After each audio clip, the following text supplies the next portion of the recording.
একটা অনুষ্ঠান হচ্ছিল, এই অনুষ্ঠানে গেছে আর আমার দুটা বাচ্চা ছেলে মেয়ে আছে, ঘুমাই গেছে। শুধু আমি একলা করে মেয়েকে, আর কেউই নাই গা। আশেপাশে গরম নাই যে একটা চেয়ার দিলে মানুষ আসবে।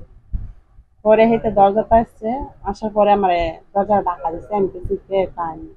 আমি কই আপনি কেন, মানে জোরে ডাকাইতে ডাকাইতে হেঁটে দরজা খিলিছে, হস হেঁটে জোরে ডাকা দিচ্ছে, হয়ে গেছে ক্লিক হয়ে গেছে। পরে মনে করেন দূষিত হচ্ছে, আমি সবকিছু খুলে লাগছি। খোলার পরে 2-3 মিনিটও হয়নি, কিন্তু ওই 8-10 জন মানুষ আইসা দুজনের মারছে।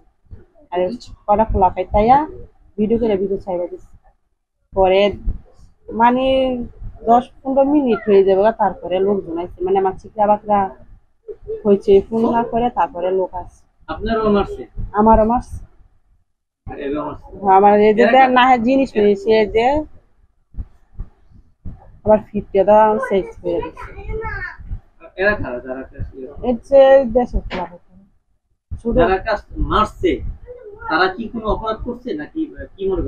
তারা একদম অপরাধ করছে, ঠিক আছে আমি মানছি।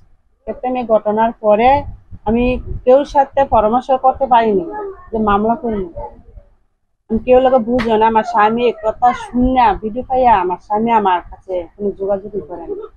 এই পর্যন্ত 4-5 দিন আমি বিচার চাই। আমি দেশ শান্তি চাই, আমার মান সম্মান তো গেছে।